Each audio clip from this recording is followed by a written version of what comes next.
नमस्कार। हमारे अतिथि कार्यक्रम में मैं नीलम मलकानिया आप सभी का स्वागत करती हूँ। दोस्तों, आज इस कार्यक्रम में आपसे मिलने आए हैं एक अंतर्राष्ट्रीय लेखक, पत्रकार, विचारक और साथ ही सामाजिक कार्यकर्ता डॉक्टर शंभू पवार। शंभू जी, आपका हमारे स्टूडियो में बहुत बहुत स्वागत है। अभिनंदन करता हूँ। कहा जाता है कि लीक लीक गाड़ी चले, लीक ही चले कपूत, बिना लीक के तीन है शायर सिंह सपूत।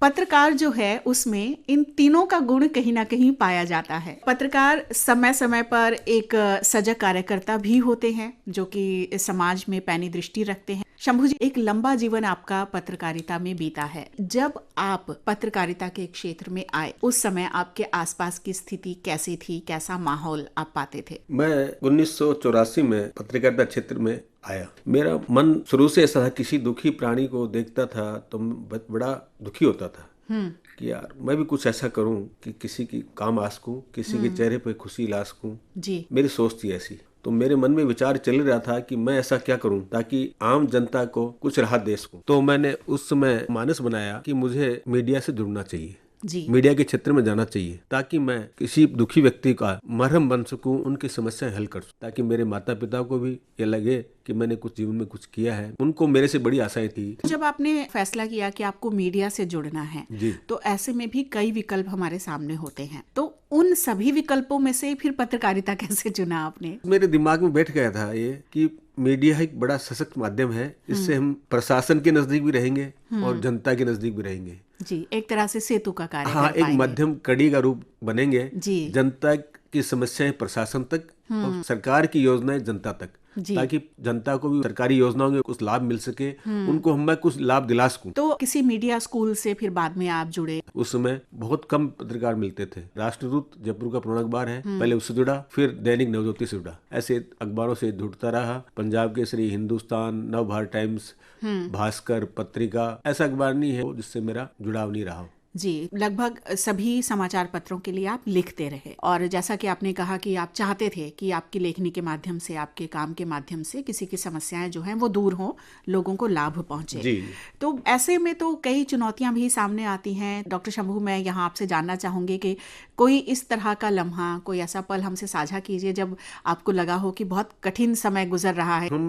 पत्रकारिता सही मायने में करेंगे तो ऐसी धमकियां मिलना स्वाभाविक। आज पितृ पत्रकारिता जो करता है उसको कोई धमकी नहीं देगा। हमने निर्भीक और निष्पक्ष पत्रकारिता की तो धमकियां भी मिली, परिवार को थोड़ा दुखी भी देखा। तो मेरे पिता का मानस बड़ा मजबूत था। उन्होंने मुझे कहा, जो भी काम करो सत्य, निष्ठा और लगन से करो तो तुम्हें सफलता अवश्य मिलेगी। आपका ज्यादातर जो कार्य क्षेत्र है वो भारत में कौन सा हिस्सा रहा? कहाँ आप ज्यादा सजगता से जुड़े रहे?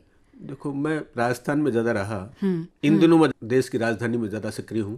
पहला मेरा समय था वो पारिवारिक दायित्व भी था, माता पिता की जिम्मेदारियां भी थी, तो पारिवारिक जिम्मेदारी निभाना भी मेरा दायित्व बनता है। तो इस कारण मैं पहले राजस्थान मेरा क्षेत्र रहा। जब आप देखते हैं आज के समय में जो पत्रकारिता का तरीका है और उस समय जब आप करते थे, लेखन करते थे आप, तो क्या तुलना आप पाते हैं दोनों समय में? बहुत कुछ बदल गया। 40 साल के सफर में मैंने बहुत कुछ बदलाव देखा है। उस समय पत्रकारिता में हम हाथ से लिखते थे, फिर फैक्स किया या टेलीग्राम पोस्ट अब जाते थे वो करते थे। कई बार बड़ी रिपोर्टें होती इनको फोटो के साथ बाई पोस्ट भेजते थे। बड़ी मशक्कत होती थी, बड़ा टाइम लगता था। मीडिया का इतना प्रभाव था, मीडिया से जो भ्रष्ट थे वो डरते थे, पता नहीं अपनी कोई बात पकड़ लेंगे, छाप देंगे। और मीडिया का प्रभाव था। हम किसी भी दुखी व्यक्ति कोई हमारे पास आता तो तिथि मैं उस अधिकारी को फोन करता कि सर ये सही है, फिर इसके साथ अन्याय क्यों हो रहा है। तो अधिकारी सुनते थे, हमें रिपीट करते थे वापस, सर बाबू काम हो गया है उसका जी। बड़े दुआ देते थे लोग। तो मुझे बड़ी आत्मिक खुशी होती थी कि मैंने क्षेत्र सही सुना है जी। मैं किसी के चेहरे पे खुशी लाने की एक पल के लिए कुछ माध्यम तो बना। मैं सोचूंगा मैंने जीवन में कोई अच्छा कार्य किया है। तो आप बता रहे हैं कि ज्यादातर आप राजस्थान क्षेत्र से जुड़े रहे और एक पल वो भी आया जब अंतर्राष्ट्रीय क्षेत्र पर आपका नाम हुआ। आप अंतर्राष्ट्रीय पत्र पत्रिकाओं में भी लिखने लगे और लगातार आपके विचार जो है वहां पर स्थान पाते थे। तो कैसे इसकी शुरुआत हुई और क्या प्रतिक्रिया आपकी थी, जो पहली उपलब्धि थी उस पर? मैं राजस्थान से दिल्ली आया, संपर्क हुआ मेरा मीडिया बंधुओं से, अदर मित्रों से, बुद्धिजीवियों से। तो मैं उस दिल्ली के पत्रों से जुड़ा, लिखना शुरू किया।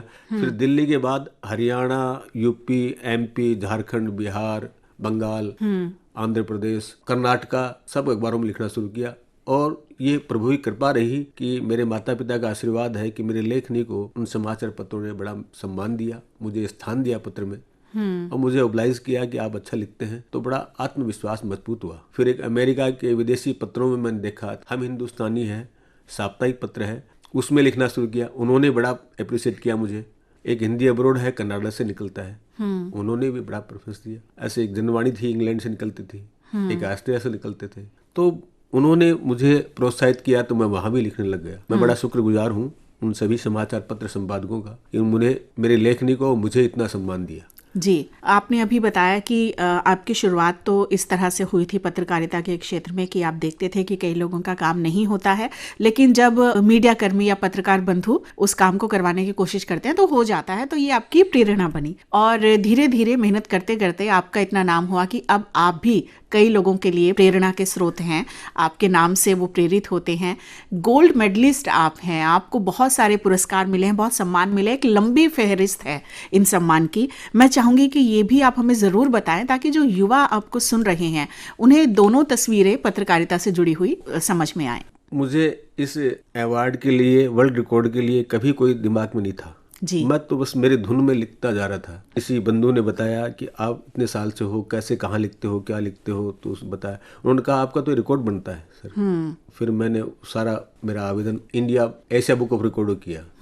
उन्होंने उसको चेक किया, चेक करके उन्होंने एशिया बुक ऑफ रिकॉर्ड से सम्मानित किया। मेरी ए से जेड तक की अल्फाबेट की पत्र पत्रिकाओं में मेरे आर्टिकल, लेख, रचनाएं, साक्षात्कार, परिचर्चाएं ये सब प्रकाशित हुई, हिंदी और अंग्रेजी दोनों पत्रों में जी। और इंडिया के 16 राज्यों से प्रकाशित समाचार पत्रों सहित अमेरिका, कनाडा, इंग्लैंड, ऑस्ट्रेलिया के समाचार पत्रों पत्रिकाओं में जी। तो वह एक रिकॉर्ड माना उन्होंने कि देश के 16 राज्यों के और विदेशों में जी। और हिंदी अंग्रेजी दोनों पत्रों में और एक साल में इतना A to Z तक छपना जी।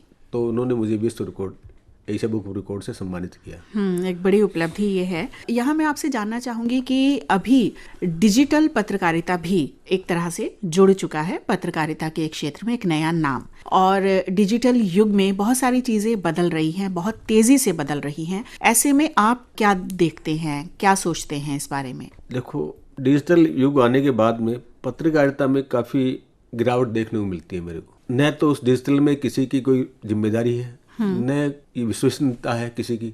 जिसने आया उसने डिजिटल प्रिंट निकाला एक और पत्रकार बन गया, और उसको क्या लिख रहा है कोई उसको पूछने वाला नहीं है। तो जिम्मेदारी तय होनी चाहिए किसकी। आज समाचार पत्र निकालता है संपादक, वो रजिस्टर्ड कराता है, उसकी जिम्मेदारी है, उसका संपादक है, वो प्रेस का नाम होता है, प्रेस की जिम्मेदारी होती है, प्रिंटिंग प्रेस से कहाँ से करवा रहा है। तो ये सब जिम्मेदारी तो है उसकी।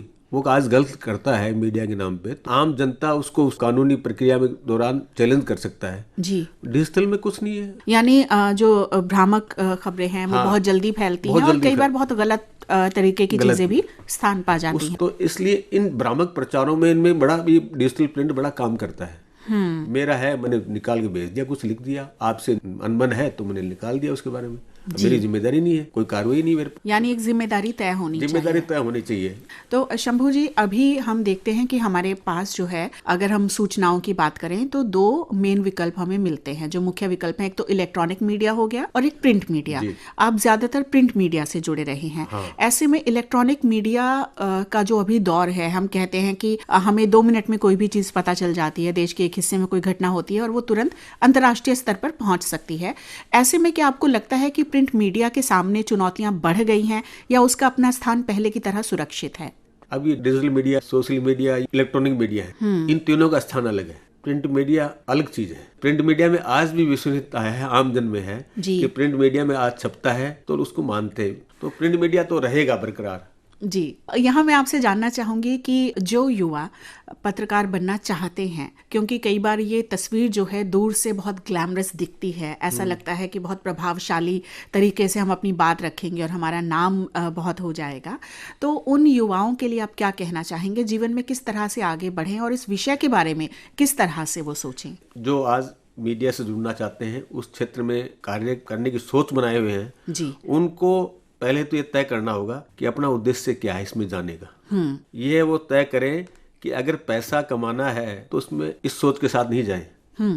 ये सोचें हमें जीविकोपार्जन करना है, परंतु सत्य क्रम से करना है। पत्रकारिता मूल्यों को आधार मानकर, उन मूल्यों को रक्षा कर मूल्यों को अपना कर पत्रकारिता करनी है। और एक विशेष समाज में स्थान बनाना है कि मीडिया आज भी जिंदा है और निष्पक्ष है, निर्भीक है, जी। तब तो आप सफल होगे, आपका नाम भी होगा और पत्रकारिता में आपका पैसा भी मिलेगा। परंतु आप सिर्फ ये सोच के साथ जाओ कि मीडिया में घुस जाएं और पैसा कमाएंगे, जल्दी ही मिनटों में नाम ऊपर पहुंच जाएंगे, इस सोच के साथ नहीं जाएं आप। जी। पत्रकारिता के मूल्यों को अपनाएं जीवन में और पत्रकारिता के स्तर को कभी नीचा नहीं गिरने दें। ये लोकतंत्र का मजबूत स्तंभ है। जनता को सबसे बड़ी आशाएं आज हैं तो मीडिया से है और न्यायपालिका से है। जी। अगर ये दोनों स्तंभ भी अगर कमजोर हो जाएंगे तो आम जनता किससे विश्वास करेगी, किससे आस लगाएगी? तो मुझे युवाओं से कहना चाहूंगा, कुछ करना है, समाज सेवा ही है। फिर आप किसी भी क्षेत्र में ईमानदारी से, सत्कर्म से, निष्ठा, सच्चे लगन से कार्य करेंगे, सफलता आपके कदम चूमेगी। जी, बहुत अच्छी बात आपने कही। यहाँ मैं ये भी आपसे जानना चाहूँगी कि हम जब महानगरों की बात करते हैं तो हमारे पास बहुत सारे विकल्प होते हैं। ऐसे में युवाओं के पास भी आज बहुत ज़्यादा विकल्प हैं। वो कोई भी कोर्स करना चाहते हैं, कहीं एडमिशन लेना चाहते हैं, कुछ पेड सीट है तो कहीं एग्ज़ाम देकर भी होता है। तो ऐसे में वो चुनाव कैसे करें? क्योंकि कई बार क्या होता है, अपने 2-3 साल इन्वेस्ट करने के बाद और माता पिता का पैसा लगाने के बाद ये पता चलता है युवाओं को कि जिस संस्थान से वो जुड़े या जो डिप्लोमा या डिग्री उन्होंने ली उसकी उतनी मान्यता है ही नहीं। तो ऐसे में किस तरह से वो चुनाव करे सही संस्थानों का? आज बड़ी प्रतिस्पर्धा का दौर है। आपका बेटा कहीं IIT में सिलेक्ट हो गया, मेरा नहीं हुआ, तो मैं मेरे बच्चे को बड़ा प्रेशर देता हूँ, तुमने कुछ नहीं किया, क्या करोगे तुम जीवन में, ऐसा है वैसा है। तो बच्चे प्रेशराइज हो जाते हैं जी। तबकि उसकी बच्चे की सोच थी मेडिकल में जाने की, आप उसको IIT में भेज रहे हैं। तो मैं सबसे पहले कहना चाहूंगा कि माता पिता अपने बच्चों को प्रेशराइज नहीं करें। आज वो जमाना चेंज हो गया है, बच्चे प्रेशराइज होकर आप सफल नहीं कर सकते उनको। उनकी रुचि के अनुसार उसे कार्य क्षेत्र में भेजें, हाँ समझाएं, परंतु प्रेशराइज नहीं करें। और कई बार किसी भी कारणवश वो बच्चे सफलता प्राप्त नहीं करते हैं तो उसको मोटिवेट करें, ताकि युवा पीढ़ी गलत रास्ते की तरफ नहीं जाए, निराशा की तरफ नहीं जाए, हताश नहीं हो, और वो बच्चे आज नहीं कल आपकी सफलता के पायदान पहुंचेंगे। पहली बात तो ये। दूसरी, अब उसको अपने जीवन में क्या करना है, किस क्षेत्र में जाना है। अगर आप किसी क्षेत्र में जाना चाहते हो तो उस क्षेत्र में कहाँ एडमिशन लें, उसकी पहले पूर्णतः जांच करें। फिर वहाँ उस केंद्र पे जाके उसकी पूरी जानकारी लेनी चाहिए जी। कि उसको मान्यता है कि नहीं है। आज गूगल सब कुछ दे रहा है आपको, सोशल मीडिया बड़ा प्रभावी कार्य कर रहे हैं। बहुत सोच समझ कर उस क्षेत्र में जाके उसमें एडमिशन लेना चाहिए, वरना आजकल बड़ा फर्जीवाड़ा चल रहा है। फिर पता चलता है बच्चे कि 2 साल बाद में कि वो तो डिग्री उस कॉलेज को, यूनिवर्सिटी को मान्यता नहीं है। बड़ा ताश होते हैं बच्चे। अपने से बड़ों के प्राचार्य हैं, शिक्षक हैं, उनसे राय लेकर, उनसे कंसल्ट करके बड़े सोच समझ कर क्षेत्र को चुने और उस विश्वविद्यालय को चुने या जिस क्षेत्र में जा रहे हैं उसकी संस्था को चुने, पूरी जांच करें। जी, तो आपने दोनों पक्षों से ये बात कही है, माता पिता से भी कि अपनी इच्छाएं बच्चों पर ना थोपे, और साथ ही स्टूडेंट से भी आपने बात की कि जीवन में जो भी फैसला लेना है बहुत सोच समझ कर आपको। यहाँ मैं आपसे ये जानना चाहूंगी कि पत्रकारिता जो है, कहते हैं कि बहुत डिमांडिंग फील्ड है, बहुत ज़्यादा समय देना पड़ता है। आज तो फिर भी हमें थोड़ा सा टेक्नोलॉजी जो है उसका साथ मिल जाता है, पहले ये सब नहीं था। ऐसे में घर पर किस तरह की शिकायतें आपको सुननी पड़ती थी कि समय नहीं देते, घर वाले कैसे नाराज होते थे, वो हमें बताइए आप। बहुत सत्य बात है। आज तो फिर भी हमें समय मिलता है जी। उस समय हाथ से लिखना, प्रोग्राम में जाना, फिर आगे उसको लिखना, फिर फोटो बनवाना, फोटो क्लिप करना, टेलीग्राम लगाना है या फैक्स लगाना है, मतलब एक दिन में 2 कार्यक्रम बड़े हो गए तो आप रात तक फ्री नहीं हो, खाना भी नहीं खाओगे आप। इसमें मेरी पत्नी, मेरे बच्चों का बड़ा अहम योगदान है। तो मैं आज जिस मुकाम पे हूँ, जिस क्षेत्र में हूँ, अपने परिवार का, मेरे माता पिता का, इनका सहयोग के बिना हम नहीं पहुँच पाता जी। तो डॉक्टर शंभू पवार, आज आप हमारे स्टूडियो में आए, आपने पत्रकारिता क्षेत्र से जुड़े हुए बहुत सारी बातें हमें बताई, साथ ही अपनी जीवन यात्रा के माध्यम से आपने प्रेरित भी किया हमारे युवाओं को, एक संदेश भी उन तक पहुंचाया। आपने हमें समय दिया, इसके लिए आपका बहुत बहुत धन्यवाद। धन्यवाद। तो कार्यक्रम प्रस्तुतकर्ता प्रभा कुमार के साथ मैं नीलम मलकानिया हमारे अतिथि कार्यक्रम से अब यहीं आप सभी से लेती हूँ अनुमति। नमस्कार।